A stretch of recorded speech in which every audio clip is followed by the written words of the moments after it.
crafting journey here, that journey chick on Instagram. Welcome to another edition of Crafting and Crime Daily. Yep, got my winter clothes on, nice warm sweater. I went out to take the garbage out. I was expecting like high winds and no high winds. It's cold, but no high winds, thank God. How are you guys? Hope you're having a fabulous day. By the time you see this show, I will have an unboxing released that you just gotta watch. If you love pink, you gotta watch it. So, okay, let's start out. Every week, I put money in the bank, so we increase the amount of money by $1 every week that we put in. So we're up to $4. So I have $4 here somewhere. Well, let me tell you how hard it is to get someone to give you change. It's ridiculous. Yeah, anyway, I digress. Here we go. Here we go. Now, I don't know how much is in here so far. If you guys are really good at math, you can tell me. Don't tell me, because I want it to be a surprise at the end of the year. But it's kind of fun to do. So next week will be $5. Yeah, we're getting into the big bucks here, people. Big bucks. I hope you guys are doing something similar to this at home.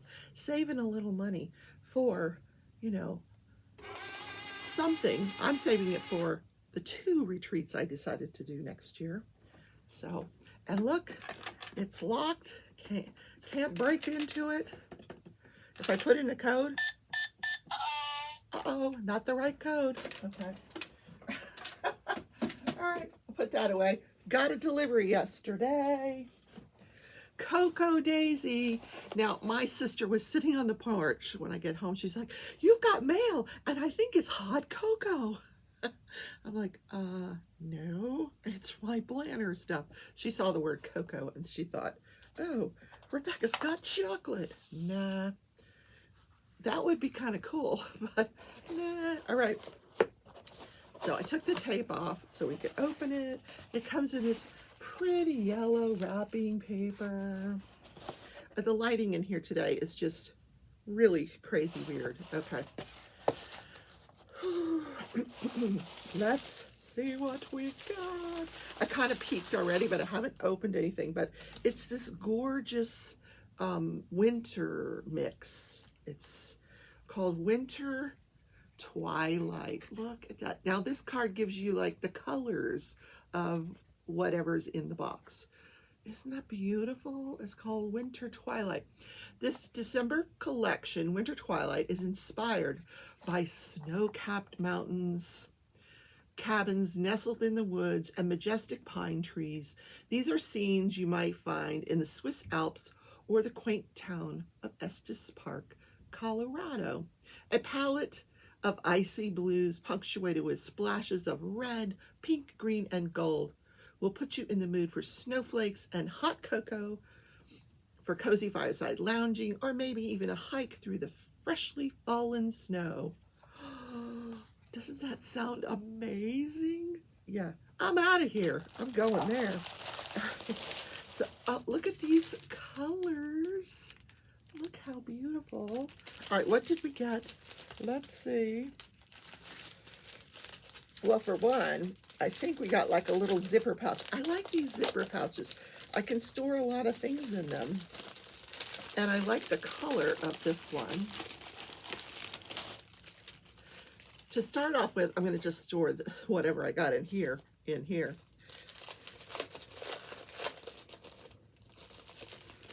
But this one is kind of like, it's so cute. If I can get it out of the daggone package. It's clear. It says, the future lies before you like a field of fallen snow. It's kind of a clear, it's got snowflakes. So cute. I'm going to open it up. We're going to put in the color palette card. And so we get a little bit of everything here, including this super cute washi tape that says the days of the week. I don't know if you can see it, days of the week, but it's in that blue color palette. I like that because you can use that all year long in your planner. So of course we've got stickers. Oh my gosh. And it's stuck together with a little piece of elm tape, gnome tape. Oh my God, I just love gnomes. Joann's is doing a challenge right now. They want you to go to their store. They have a very large set of display of gnomes. And they want you to take a picture of yourself with the gnomes and put it on Instagram. I forget the hashtag, but. So this is kind of like a selection of more cards. This is the actual color palette here. Isn't that adorable? So then we get all these super cool, oh my God, look at the stickers. There's deer and a Christmas tree and the mountains. Oh, I love that. Okay, that's going to be really fun decorating the planner. Oh my gosh, I love it. It's so pretty. And look at this one. It's a little card. It's a mountain scene. It says, winter knows to hush still. Listen to the soul can speak. Oh, listen so the soul can speak. And this is very apropos because today is National Chicken Soup for the Soul Day. Yeah. Do something for your soul. Like go to this place, wherever it is. Now, Colorado is only one state over from me, but according to the news last night, they have a COVID outbreak. Yeah. So lots of individual stickers. Oh, so pretty. A little bookmark. It's see-through, but has snowflakes on it. Oh, snowflakes to put in your planner. Oh, I love them. And a bow to clip on your week. I love this. Oh my God, how cute. Okay. So was the box worth it this month? I don't know. I'm gonna give it a little bit more time before I decide whether I want to cancel the subscription or not. But so far it's been super cute. I'll get enough stickers to last me for a while and then I'll cancel.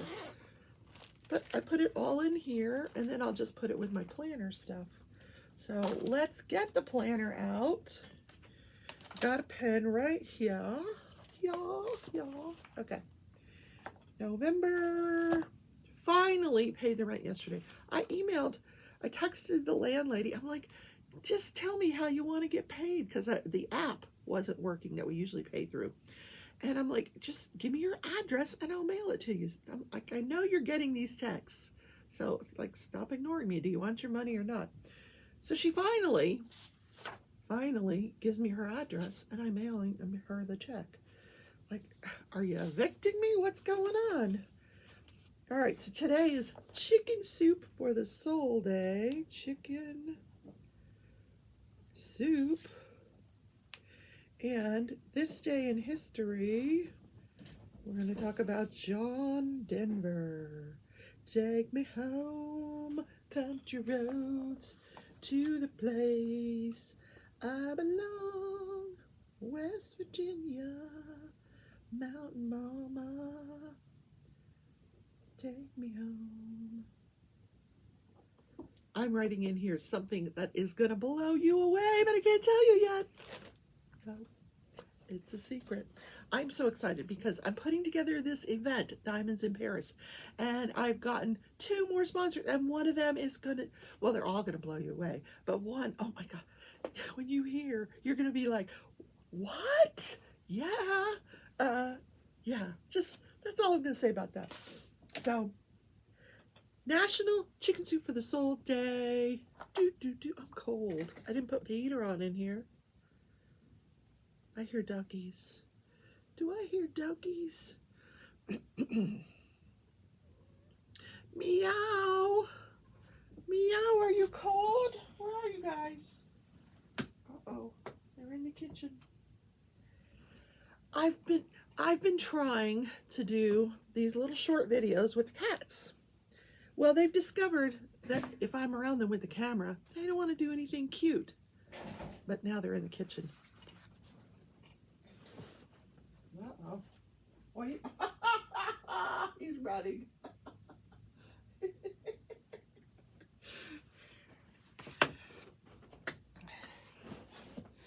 Stitch has grown a conscience. He saw me coming towards that kitchen and he just took off.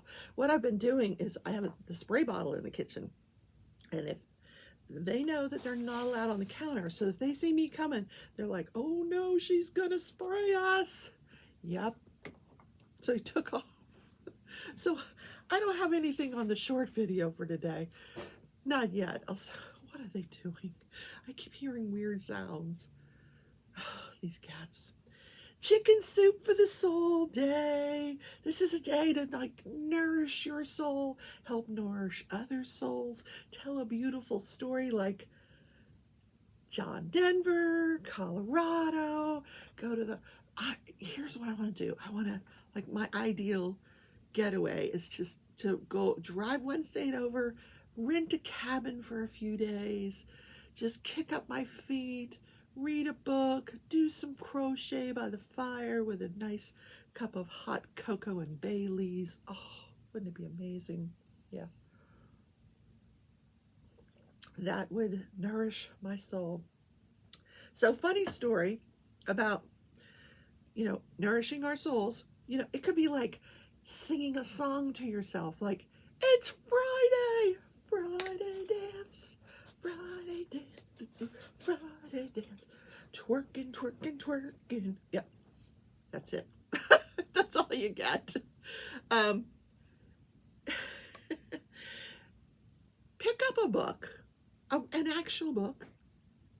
I'd say go outside, but it's a little nippy up this way. If you're in Florida, go outside, read a book.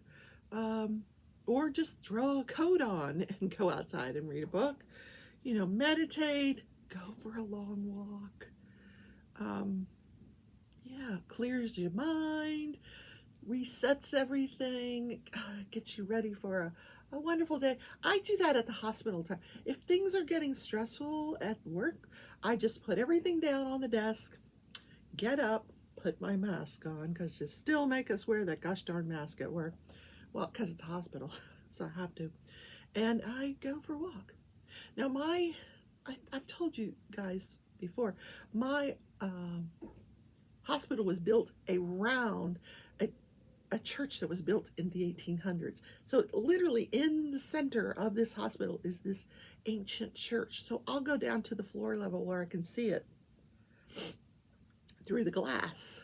And I'll just walk around. I'll just walk around the perimeter. They have like these fake deer out there, like, oh, look, a deer. Yeah, the deer ain't gonna get there, but. And then at Christmas time, they put cute little decorations. Did my head get bigger? Or did the hat shrink? I don't know. It just keeps wanting to go up. So, yeah. So today's the day to nourish your soul. Oh, you know what hurts? My shoulder, because I have been loom knitting like a fool the last couple days. I'm working on this. This is a loom knitted hat, but I'm doing my own little design, and I thought, I don't know how this is going to turn out, but it's turning out super cool. I'm a loom knit designer. Who knew? But I'm making it into a long stocking cap. So I'm just going to keep going with this pattern until I run out of yarn. And it's this gorgeous, gorgeous yarn that I got from Hirschner's. And it's these beautiful shades of turquoise. And they just blend so nicely one into the other. I could show you, but I'd have to get up and go into the other room. And I'm almost done with it anyway. I'll be done in the next day or so with it, and then I'll wear it and you can see it. But it's so pretty, and the yarn just feels wonderful and stretchy, almost like that velour yarn. And I thought, did I buy velour yarn? And I look at it, it says 100% acrylic, but it's just gorgeous yarn. So I think crocheting is what I do for my soul. I just love it. Yesterday when I came home from work, I Jean was diamond painting in the other room. I sat in the living room. I did not turn on the TV. I just sat and loom knitted with my own thoughts. It was wonderful until the dogs decided it was time for dinner. Then, yeah, we had to go do dinner. So let's do crafting and crime. That's what you came here for, isn't it? I did put the light pad back so that we can diamond paint. Diamond painting, diamond painting, do, do, do. All right. Ahmaud Arbery, the case of the Three Stooges and their 18 lawyers. So yesterday was quite an interesting day. They showed the deposition testimony, all 4 hours of it, which meant they had to keep, they had to keep taking breaks. So it really took the length of the day, because these attorneys have to argue about everything. So in between watching this 4-hour deposition of Larry English is the name of the person being deposed. It was recorded back in September. Normally persons have to appear live at trial, but he has got a condition called sarcoidosis, which affects the lungs, and if you're under stress, it gets even worse. So he said, I cannot come to court for my health. Oh, she's being cute. Let me see if I can catch her on camera. Finally, I caught her doing something cute. Okay, back to the case. I don't remember where I left off. So this guy cannot testify in person, so we get his deposition. Now, Larry English is the gentleman that owns the house that was under construction. And during his testimony, we get to hear all the 911 calls that he would make. He had cameras, surveillance cameras set up around inside the home that was being constructed. And it was really just a lot of the walls were up, not the walls, the drywall or anything, but the wood structure walls, like you could tell where the rooms were going to be, and the outer walls were done, but it looks like he stopped at the point where you would need to do drywall. The garages were there. He had a dock out back, so he had a camera on the dock. So what we see is him calling. These cameras were set up so that they were motion activated, and it would send an alert to an app on his phone so he could actually watch what was going on. And where he lives in a different part of Georgia, a few hours away. So he would call 911, the non-emergency number from where he was, and he would say, hey, and he would explain to them, I have cameras on a home that I'm constructing in Scintilla Shores, and I see someone at the home there. It's motion activated. It goes to the app on my phone. I'm watching this person. And for a total of 5 times, we see Ahmaud Arbery. We see him twice on the dock, and he's not doing anything. He just walks on the dock, walks off. In the house, he's not doing anything. He's just walking around. He just walks around. He's just looking. He's not breaking anything. He's not stealing anything. And the guy just says, he's here. He shouldn't be here. And I'm just curious because he's been here several times. What is he doing? But we see other people come onto the property as well. We see 2 children come onto the property a couple of times, and they actually come into the garage and steal a piece of plywood. Now he says, I don't mind. It was scrap woods. Kids are going to be kids. They're going to use it to ride their skateboards on.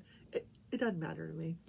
Then we see a white couple. They come on his property, and he's got all kinds of suspicions about this couple.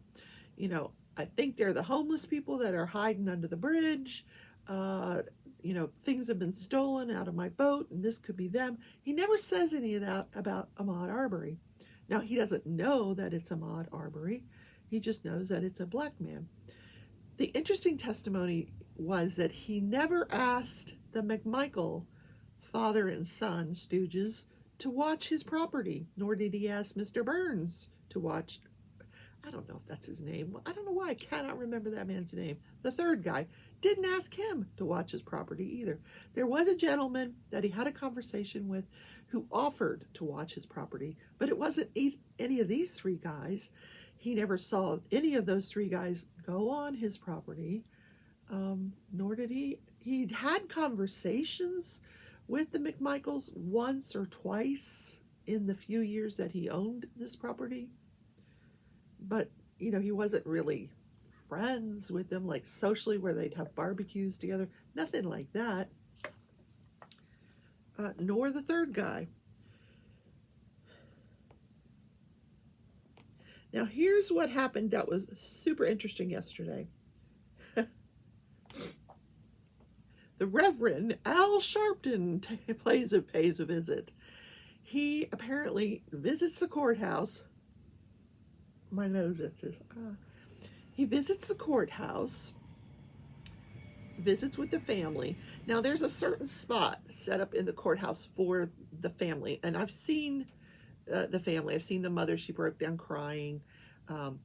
So apparently they decided amongst themselves that instead of the family going in, he was going to go in and he was going to watch some of the testimony. Well, nobody knew this, and so the lawyer gets back from lunch. The lawyer representing the third guy, he's very vocal, this guy. He gets up and he's like, "We don't want no black preachers in our courtroom," and he's objecting to the guy being in the courtroom. So apparently what happened is the Reverend Al Sharpton spent the entire morning in the courtroom. Nobody knew it. And the judge says to this lawyer, he's like, "You know, he's been here all morning. I noticed him, but I don't think anybody else noticed him." He says, "Everyone conducted themselves the way I would expect them to conduct themselves." And he's like, "Yeah, but the jury might have seen him and they could be tainted." And he's like, if the jury saw them, they didn't act like they saw him. There's like a lot of stuff in between the jury and where this guy was sitting. And if anybody noticed him, they didn't act like they noticed him, which is the way I would expect them to behave. I would be expecting them to be paying attention to the evidence and not Al Sharpton, and that's the way I felt like it went. We're not excluding any member of the public who wants to take part and watch this proceeding. And then I didn't catch the whole remark, but he made some remark about, well, we could have a group of KKK members sit in the back row with their robes on. And I'm like, oh my God, he did not just say that. What? This trial is crazy. It's crazy. I'm telling you. I am betting you that if you were to go through the closets of the McMichael brothers, you'd find some of them white robes. Yep. I'm betting that you would. So, yeah. Anyway, it's going to be kind of a short show today. It's Friday. I slept in. I got almost a full 8 hours, minus about 4 minutes of sleep. Thank God. Another night where I was like, I started early. I'm like, I'm going to take my medicine early. I'm going to sleep. So I don't know what time I actually fell asleep. Probably around 11, which is good for me because it's usually 2. So I did get 8 whole hours of sleep. Yay. Because yesterday at work, I was getting nauseous and dizzy because I was so tired. I don't get to take naps when I have to go into the office. Shh, don't tell anybody. It's a secret. But I don't know, it's weird. For me, sleeping during the day, I'm a vampire. I've told you guys that. Not lately, but yeah, I'm a vampire. And sleeping during the day, to me, it's quieter than it is at night. I don't know why. At night, I hear everything. Like, my ears are so attuned. Like, was that an owl? What was that? But during the day, to me, it's just silence. And I love it. That's because I'm a vampire. I think if I ever retire... What is with my nose? Who is talking about me? Anyway. When I retire, I'm going to sleep during the day and stay up all night. That's the way I like to do it. I don't know why. It just is. I think I finished this color. The upside down Y's are done, and it only took me 2 days. This, I might get this done someday. I don't know. This day in history, John Denver, who was a very accomplished pilot, in addition to being a very accomplished musician, like we would go on these road trips. My ex-husband, well, my husband at the time, and the kids, we lived in Florida. We owned this little property up in North Carolina, up in the mountains. And it was so serene. Oh my God. Once we got up there, it was beautiful. But it took us 13 hours to drive up there. And as we sort of started getting into the mountains, my husband would put in the John Denver CD, and we'd be like, take me home, all four of us, country roads to the place I belong. Now, as the children got older, they were like, can we play some other music? But my husband and I would sing all the way up the road, you know. Anyway, John Denver, very accomplished pilot. He sets out like 5 o'clock-ish p.m. to go fly his plane. And he's switching gas tanks, and something happens, and he crashes, and he perishes. It was terrible. He was still touring at the time this, happened, and oh, so sad. So sad. So don't forget, Chicken Soup for the Soul Day. Tell an inspiring story to your friend. Make a double batch of cookies. Something to make other people feel warm and fuzzy. Or listen to some John Denver. Yep. All right, guys. I love you all. It's Friday night. I will see you in Mickey Sunshine's Live at 6:30 p.m. Central, 7:30 Eastern, where we're going to work on our mystery paintings. I'll see you all. Bye.